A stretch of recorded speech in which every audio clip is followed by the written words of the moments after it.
Today we're going to talk about the options journal. Now this is a spreadsheet I created a couple of years ago, and for some reason I just haven't made a video about it. So it's super easy data entry. All you do is enter data into the white cells. If there's red cells that appear, it means you've entered something incorrectly. It's for people that are looking to record single-legged options. Single-legged options? Is that the right way to say it? I'm not really sure. If you have a single option. So when you do a put spread, you're going to be buying a put and selling a put. You could record that in the options journal as a short put and a long put. Or for people that are just buying calls or selling calls or buying stock or collecting a dividend, all of these things can be done in the options journal. It's a very basic spreadsheet. It's a single ledger and has a really great output so you can refine what trades you're looking at and see the profit reports from that. As well, it has annual charting. I'm going to show you all of the cool features. Let's get into it. Now this spreadsheet is available on drawbridgefinance.ca. Once you've made your purchase, you're going to get a download link. It's going to have a PDF in it. Save that file somewhere safe on your computer. We're going to take a look at it right now and show you how it operates. We open up that sheet. We're just going to click on make a copy onto your drive. Now you have to be logged into your Google account, so make sure you're logged into your Google account. What that's going to do is it's going to ask you to make a copy. All you have to do is click make a copy and it instantly makes a copy to your drive. Now you'll see that it is named copy of 37 Drawbridge Finance Options Journal. You can rename this whatever you want. You can just be like, I want to name this Levi's Option Journal and save that in my drive. Now if you're wondering where that might be, if you go to your Google Drive, docs.google.com/spreadsheets, then it will appear in here and you can open that up at any time. These are real-time spreadsheets. When you get it, you're going to see that there are a bunch of white cells. This particular document requires quite a bit of entry, but it's kind of great because it's pretty simplistic. I'm going to lead you through how it works. So trade reference, you can leave this blank if you wish, but I might want to do something like enter a trade and I might want to call it IWM January 28th, which is the day I'm recording this video. I can use that reference number if I want. Now the opening date, why don't I just key that in January 29th, 2025. The underlying I'm going to be trading is going to be IWM. I'm going to hold the shift key and put those in all caps, but it doesn't have to be. Underlying price at open. Now, whatever the stock is trading at, you can fill this in. Today we're trading around 226, so I'm going to put that in. And what is the option expiration date? Now, this is specifically for options, but it doesn't have to be, depending on the type of investment you want. There's this little pull down that you're going to see in row G or column G. And if I chose stock, you'll see that this will automatically gray out the option expiration date and the strike, because those are not really required if you're purchasing stock. In this case, I am doing an option. So what I might do is be selling a put. So I'll look at this and I'm going to do this for, let's say February 7th. I'm just going to type it in 27. And then the strike is going to be, 224. And that is, I'm going to sell a short put. So if it's short and I'm selling it, I'm going to put in a quantity of -1, and I'm going to put in the credit of value that I received. In this case, it's entered in decimal form. So I might collect, $2 for this. And it is a credit when I sell something, so I put it in as a positive number in column I. Now in column J, I put in the fees. Now my broker charges me like $1, so I put in a negative value for the opening fees. You'll note that there's a whole bunch of ways that you can enter this incorrectly. Let's just show you. I'm going to copy and paste this down a line, and I'll just show you how I can incorrectly enter this and what happens. Maybe I put in one quantity as a positive, and the sheet recognizes that it should be a debit if you've put in a positive quantity, because if you purchased one put, then it should be a debit to purchase, not a credit. So it will highlight this red, and it helps us by saying, hey, you should put that in correctly. So in this case, it would be a debit of $2, and the red will go away. What if I put in the fees as positive? Well, it will show a partial entry. If you see partial entry, it means there's something wrong, and you should just look at where the red cell is and use some logic to try to fix it. Obviously, we're not getting paid for our fees, so this has to be a negative number. So I'd have to adjust this to negative, and now I've got 2 entries in here, and it automatically calculates out the opening credit, or in this case, the opening debit, to either short or long a put. Now, let's say we skip forward and tomorrow we close this trade. You don't actually have to put in the underlying price, but we do have to put in the debit to close this trade if we decide to close it early. And maybe I close it for minus $1. And again, it's going to pop up with this partial entry. We need some more information. Well, when did I close that? I might have done this trade today, so I'm going to pay $1 in fees, or maybe I have no fee. I can enter 0 if I wish, and the closing date is today. As soon as it's closed and everything's correct, it's going to automatically show the status is closed. I got a profit. I opened it for $199. I closed it for a debit of $100, and I had a total profit of $99. That's as simple as this is. It is single line entry. Now, if this, say we were doing this as like a little spread, which could have easily been done today. We might have done a little bull put spread in this case, and I might have closed this, and in this case I would have gotten some value back for closing this. I sold it back for $1.50 and I paid no fees for closing, and I closed it after 1 day, and we can see now we have 2 transactions. Now if I label these together, then in the next sheet, in this per stock sheet, this will allow me to pull up those transactions by themselves. So let's take a look at a whole data set. I'm just going to copy and paste one in here. So this is an old data set that I have, and I'm going to show you some partial entries in here as well, just so that you can kind of troubleshoot. Now, when you're pasting in, make sure that you use paste special values only, and you can paste into any of these white cells. And then what we want to do is I want to correspondingly paste in this area as well. So I can paste into a column N through Q or columns A through K. You can technically copy and paste these once these are closed, but they are formulas that you wouldn't want to mess with. And you'll notice that I've done a couple of different examples in here. I've got some stock positions, I've got some dividend positions. The dividends highlight blue. All of these red show that the date has passed.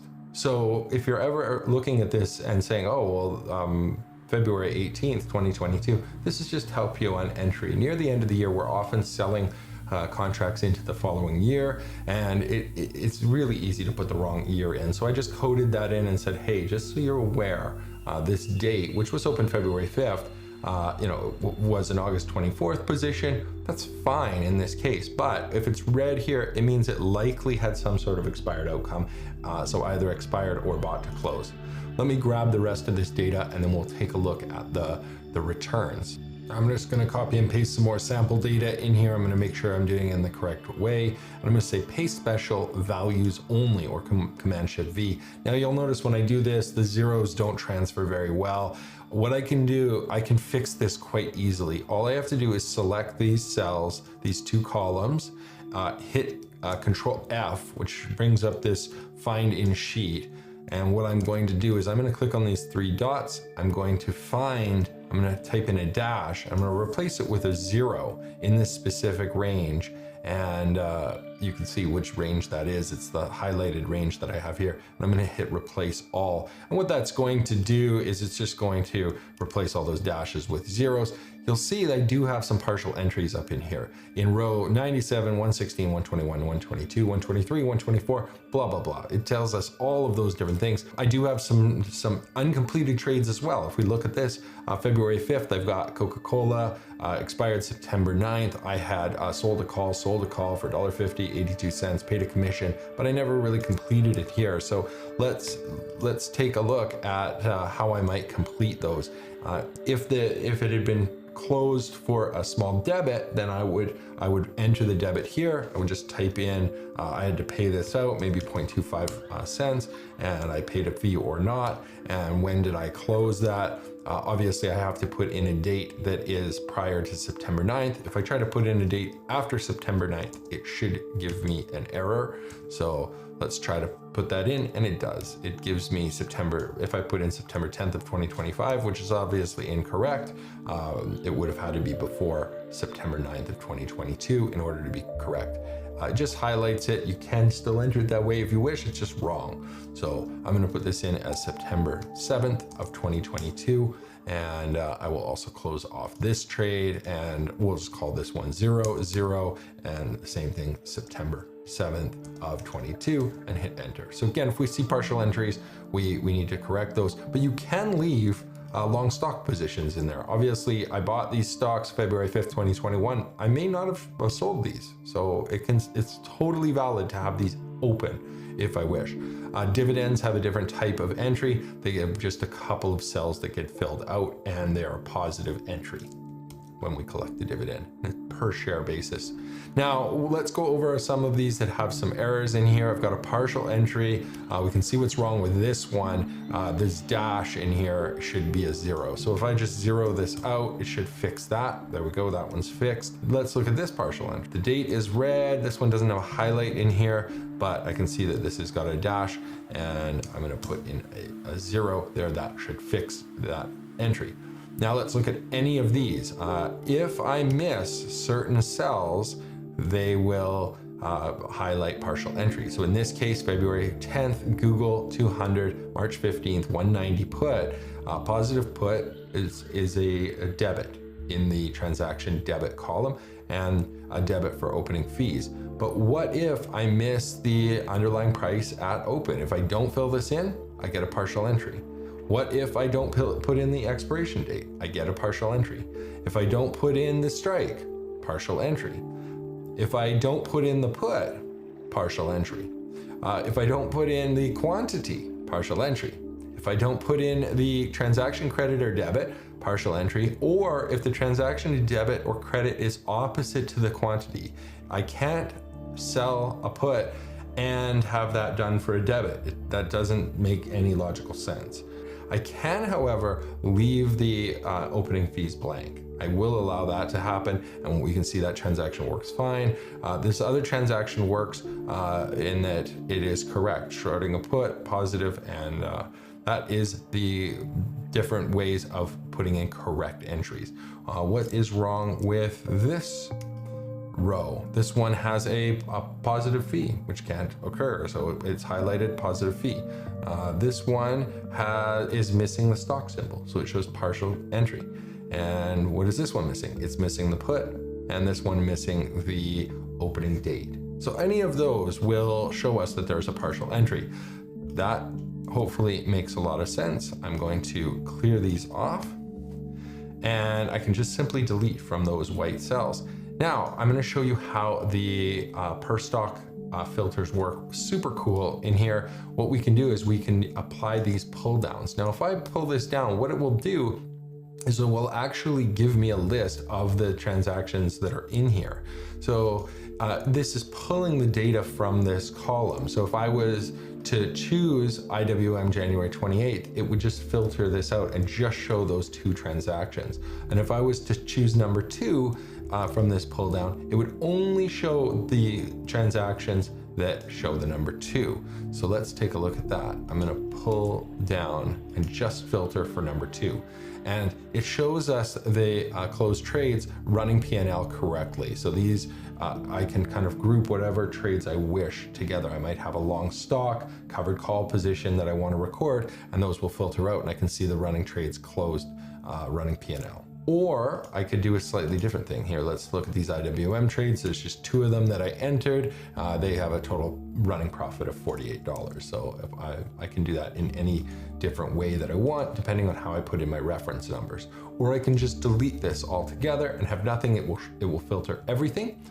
Or I can use an underlying. Say I wanted to just see my Coca-Cola trades. Well, I can do that. Regardless of trade reference number, I can look only at my Coca-Cola trades, and I can see that my closed trade is $784. The cool thing about this is if I want to, I can just make a different one for each sheet. So I can just duplicate this sheet out, and I could call this sheet Coca-Cola, and there are my Coca-Cola trades, and then I could go back, change this filter to something else. I can be like, oh, these are my AMC trades. I would duplicate that, and then I would just make copies of each one depending on what I want to see. So now I can quickly go back and reference, and I can change that at any time. I could just change it to TLT, so I could have that as like a working, a couple different working tabs down here, but not necessary to have those in there, and I can delete them at any time because they're just referencing off of the information that is occurring in the trade log or the options journal. Okay, taking a look at this bottom tab, the 0 year-to-date options journal. The sheet got upgraded in January, and there was a tiny little mistake in the monthlies. So it actually, this version is the January 28th, 2025. Very easy to integrate that into your sheet if you need to download the fresh copy. It's basically going to show us by year. We can use this pull down to look at the different years.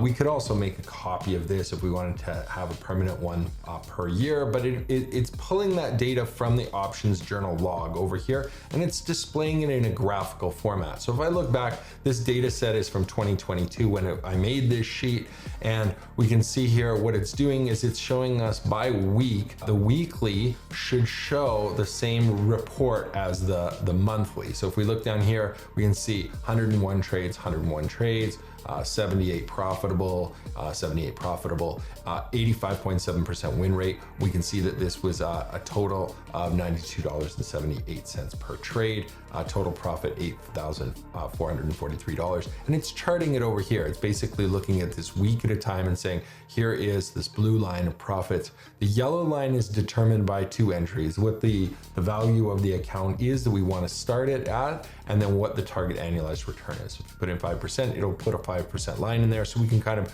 graphically see how we're doing over time. And of course, this is only tracking closed trades. It does not show the profits of unrealized gains in this chart. So if you're leaving trades open in this journal, like this stock position, that unrealized gain is not reflected in these charts. We've got the weekly summary, shows how many trades were closed for profit or loss, and that's basically a summary of what we're seeing here.